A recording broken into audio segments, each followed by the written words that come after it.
اسی طرح کے بیانات سننے کے لیے مولانا منور حسین صدیقی آفیشل کو سبسکرائب کریں۔ بسم اللہ الرحمن الرحیم علیکم ورحمۃ اللہ وبرکاتہ۔ الحمد للہ نحمده ونستعینه ونستغفره ونؤمن به ونتوکل علیہ ونعوذ باللہ من شرور انفسنا ومن سیئات اعمالنا من يهده الله فلا مضل له ومن يضلله فلا هادي له ونشهد أن لا إله إلا الله وحده لا شريك له ونشهد أن سيدنا وسندنا ونبينا وحبيبنا وطبيبنا ومولانا محمد أرسله بالحق بشيرا ونذيرا وداعيا إلى الله بإذنه وسراجا منيرا فأعوذ بالله من الشيطان الرجيم بسم الله الرحمن الرحيم ولا تهنوا ولا تهزنوا وأنتم الأعلون إن كنتم مؤمنين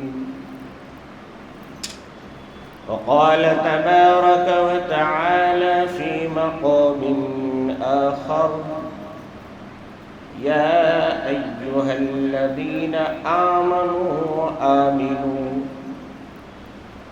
وقال تبارك وتعالى في مقام ثالث يا أيها الذين آمنوا ادخلوا في السلم كافة ولا تتبعوا خطوات الشيطان إنه لكم عدو مبين صدق الله العظيم وصدق رسوله النبي الكريم نحن على ذلك من الشاهدين والشاكرين والحمد لله رب العالمين۔ ایک بار درود پاک پڑھیں۔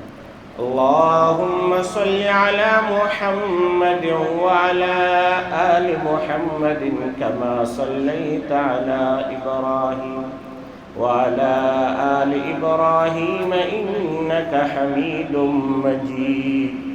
اللهم بارك على محمد وعلى آل محمد كما باركت على إبراهيم وعلى آل إبراهيم إنك حميد مجيد۔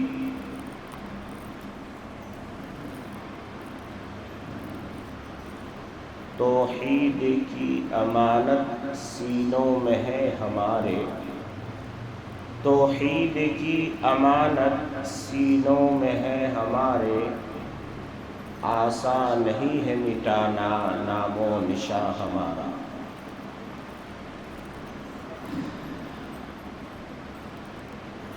اللہ رب العزت کا بے انتہا کرم اور احسان ہوا کہ اللہ تبارک و تعالی نے آج ہم سب کو نماز جمعہ کے لیے جمع فرمایا۔ اللہ تبارک و تعالی سے دعا فرمائے کہ اللہ تبارک و تعالی ہم سب کے جمع ہونے، کہنے اور سننے کو بے حد قبول فرمائے اور ہمیں عمل کی توفیق عطا فرمائے، آمین یا رب العالمین۔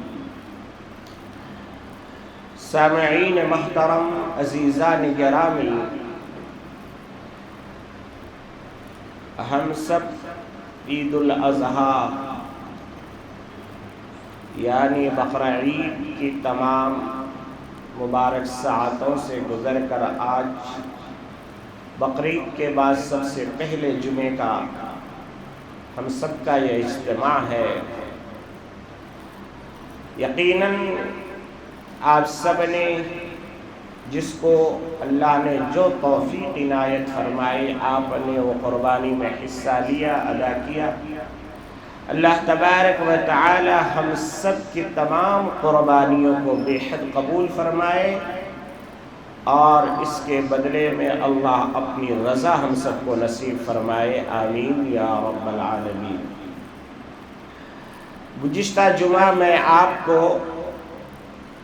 قربانی کے عنوان سے بتا رہا تھا کہ میرے آقا محمد عربی صلی اللہ تعالی علیہ وسلم کی سیرت طیبہ کا ایک جلی عنوان کہ دشمنوں کی دشمنی اور میرے آقا کی پیار و محبت۔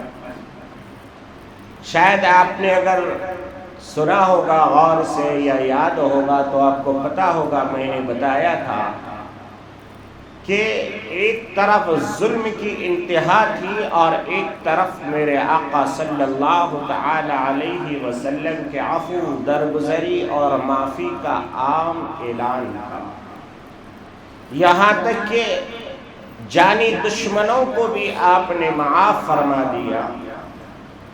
تو میں نے مناسب سمجھا کہ آج اسی سے ملتا جلتا کچھ باتیں آپ سے عرض کی جائے۔ سب سے پہلے میں نے جو آیت کریمہ تلاوت کی ہے، اللہ تبارک و تعالی فرماتے ہیں وَلَا تَهِنُوا وَلَا تَحْزَنُوا وَأَنْتُمُ الْأَعْلَوْنَ إِن كُنتُم مُؤْمِنِينَ۔ اللہ تبارک و تعالی فرماتے ہیں اے ایمان والو، غم اور حزن و ملال میں مبتلا نہ ہو کہ آج ہماری زندگیاں اجیرن بن گئی ہے، ساری دنیا مل کر کے نہتے، تنگ دست، غریب، یہاں تک کہ کھانے کے لیے کھانا نہیں، پہننے کے لیے کپڑا نہیں، رہنے کے لیے جھوپڑی تک میسر نہیں۔ ایسے نہتے فلسطینیوں کو ساری دنیا مل کر کے مٹانے کی کوشش کر رہی ہے۔ ایک طرف دنیا والا یہ اعلان کر رہا ہے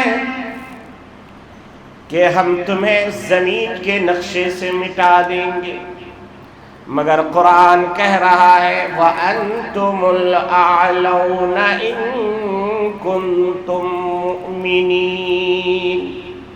کامیابی صرف تمہارے لیے، سر بلندی صرف تمہارے لیے، شرط اتنا ہے کہ تمہارے اندر ایمان کامل آ جائے، تمہارے اندر ایمان کی وہ صفت پیدا ہو جائے جو صحابہ کرام رضوان اللہ تعالی علیہم اجمعین کے اندر تھی۔ آپ نے دیکھا ہوگا کہ گھروں کے چھتوں کے ملبے گرے ہوئے ہیں،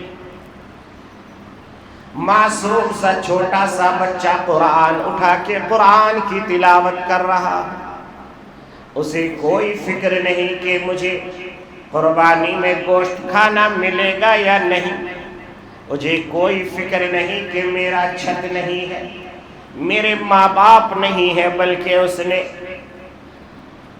دل کو تسلی دیتے ہوئے پوری دنیا کو یہ پیغام دے دیا کہ دنیا والوں، قربانی تمہیں مبارک، عید الاضحیٰ کی تمام برکتیں سعادتیں تمہیں مبارک، ہمیں تو شہادت مبارک۔ ہم تو اپنے اللہ کو راضی کرنے کے لیے اپنے والدین کی قربانی بھی دے چکے، اپنے گھروں کی قربانی بھی دے چکے، اب ہماری جان پہ آ کے پڑی ہے، پھر بھی ہم اللہ کا قرآن نہیں بھولے۔ قرآن کی تلاوت کرنے میں ایسا مست بچہ نظر آتا ہے کہ آج ہماری ایئر کنڈیشن مسجدوں میں بھی ہمیں وہ نظر نہیں آتا جو فلسطین کا ایک معصوم بچہ اپنے گھروں کے گرے ہوئے ملبے پر بیٹھ کر کے قرآن مزے سے پڑھ رہا. اسی لیے علامہ اقبال نے کسی زمانے میں کہا تھا کہ توحید کی امانت سینوں میں ہے ہمارے، توحید کی امانت سینوں میں ہے ہمارے، آسان نہیں مٹانا نام و نشان ہمارا. او دنیا والوں، تم اگر یہ سمجھتے ہو کہ ہم اس کلمے کو مٹا دیں گے تو یہ ممکن نہیں. یہ کلمہ تو پہنچ کے رہے گا دنیا کے آخری کونے تک، آخری انسان تک، آخری حیوان ناطق تک. جہاں جہاں انسان ہوگا وہاں وہاں یہ میرے آقا محمد الرسول اللہ صلی اللہ تعالی علیہ وسلم کا لایا ہوا دین اور لائی ہوئی شریعت اور یہ کتاب وہاں تک پہنچ کے رہے گی. کوئی طاقت اسے روک نہیں سکتی انشاءاللہ. آئیے آپ کو بتاؤ، میرے آقا صلی اللہ تعالی علیہ وسلم کے زمانے میں 2 سپر پاور طاقت تھی. جیسے آج کی دنیا میں یہ جو لڑائیاں ہو رہی ہے اور اس میں جو انسانی جانیں تلف ہو رہی ہے، وہ صرف اسی معنی کر ہو رہے ہیں کہ ہم سپر پاور ہیں. چاہے وہ فلسطین کا مسئلہ ہو یا پھر رشیا کا مسئلہ ہو یا ویتنام کی جنگ ہو یا پھر جاپان ہیروشیما اور ناگاساکی میں کیمیکل اور نیوکلیئر ہتھیاروں سے لیس حملہ ہو. یہ سب کی تاریخ آپ اٹھا کے دیکھیں، اس میں ایک ہی کارواں پیچھے ہے، ایک ہی ارادہ ہے کہ دنیا اسے سپر پاور مانے. وہ اپنی سپر پاور کی چودراہٹ کو باقی رکھنے کے لیے ہمیشہ یہ کوشش کرتا رہتا ہے، چاہے وہ افغانستان کی سنگلاخ وادیوں میں لاکھوں انسانوں کی جانیں گئی ہو، چاہے وہ عراق کے اینٹ سے اینٹ بجانے والی کارروائی ہو. سب کے پیچھے ایک ہی حکمت ہے، اور وہ کیا ہے؟ وہ یہ ہے کہ دنیا اسے کہے کہ ہاں پورے ورلڈ میں آپ ہی سپر پاور ہیں. تو میرے آقا صلی اللہ تعالی علیہ وسلم کے زمانے میں 2 سپر پاور طاقتیں تھیں. اس میں سے ایک تھا قیصر اور دوسرا تھا کسرا. قیصر یعنی رومن امپائر کو کہا جاتا تھا، جس کی غالب اکثریت عیسائیوں کی تھی، اور پرشین یعنی جس کو کسرا کہا جاتا تھا، وہ ایران کی حکومت تھی جو آگ کے پرستار تھے. اور اس نے گاہ بگاہ میرے آقا صلی اللہ تعالی علیہ وسلم کو تکلیف پہنچانے کے سامان ہمیشہ کرتا رہتا تھا یہ کسرا. تو میرے آقا صلی اللہ علیہ وسلم کا ایک غلام تھا حضرت سعد بن ابی وقاص رضی اللہ تعالی عنہ، بہت بڑے جلیل القدر صحابی اور جرنیل. انہوں نے اپنی فوج کو لیا اور ارادہ کیا کہ اس بار کسرا کا کام تمام کریں گے. آپ نکلے مدینے سے اور کسرا جانے کے لیے بیچ میں دریائے دجلہ آ گیا. اب وہاں پر جو کسی قسم کا ایک راستہ یا پل یا کشتیوں کا پل یا لکڑیوں کا پل جو بنا ہوا تھا، اس کو کسرا بادشاہ نے توڑ دیا کہ اب نہ وہ دریا پار کر پائیں گے نہ ہمارے اوپر حملہ کر پائیں گے. صحابی رسول جب دریائے دجلہ کے کنارے پہنچے تو پتہ چلا کہ اس پار جانے کا اب کوئی راستہ نہیں، اس پار جانے کا اب کوئی راستہ نہیں ہے، کیا کیا جائے؟ تو علماء کرام نے لکھا ہے کہ حضرت سعد نے اپنے فوج پر نظر ڈالی اور پھر دریا کے طرف مخاطب ہو کے کہا کہ او دریائے دجلہ، جس کے حکم سے تو بہ رہی ہے، تیرے اندر طغیانی اور ربانی ہے، اسی کے حکم کی دعوت کو لے کر کے ہم بھی جا رہے ہیں،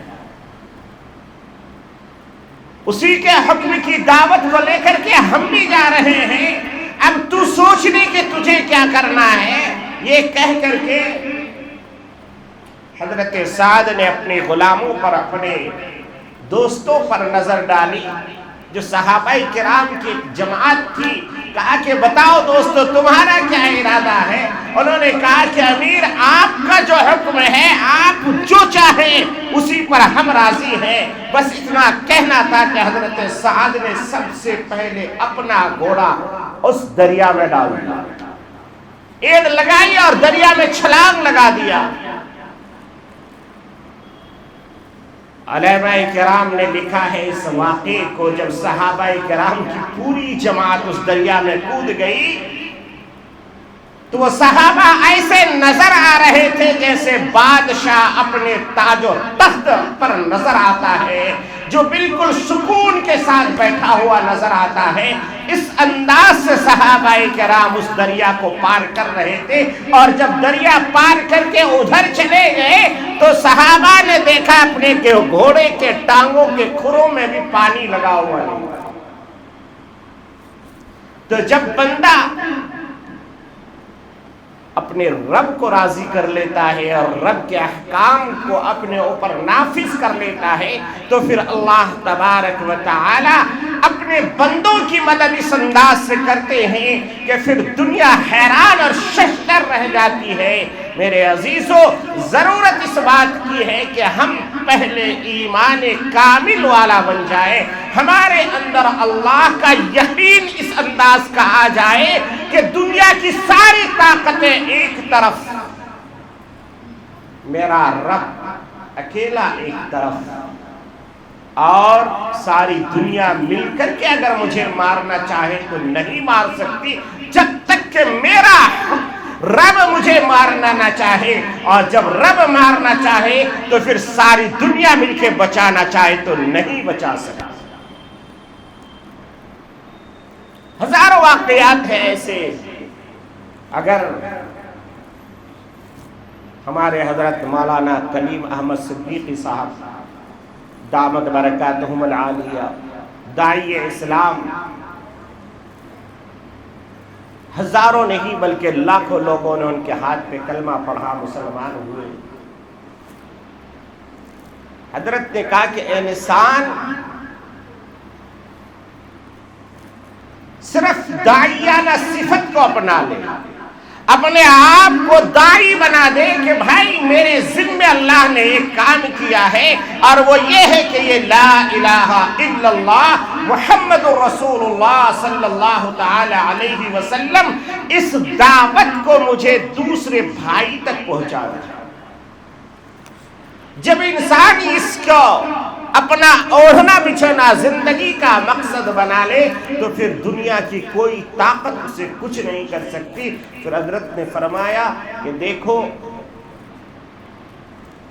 جب داعی اپنے مقصد پہ کامیابی حاصل کرنے کے لیے کوششیں کرتا ہے تو اللہ کی مدد اس کے ساتھ رہتی ہے، اور جب انسان داعیانہ صفات کو چھوڑ دیتا ہے تو پھر دنیا کی ہر چیز اس کا دشمن بن جاتی ہے، اس لیے کہ اس نے اپنے مقصد کو بھلا دیا۔ تو میرے عزیز دوستوں اور بزرگوں، میرے آقا محمد عربی صلی اللہ تعالی علیہ وسلم کے زندگی کا مقصد آپ دیکھ لیں۔ اللہ کے نبی صلی اللہ تعالی علیہ وسلم نے کوئی لمحہ ایسا نہیں چھوڑا کہ آپ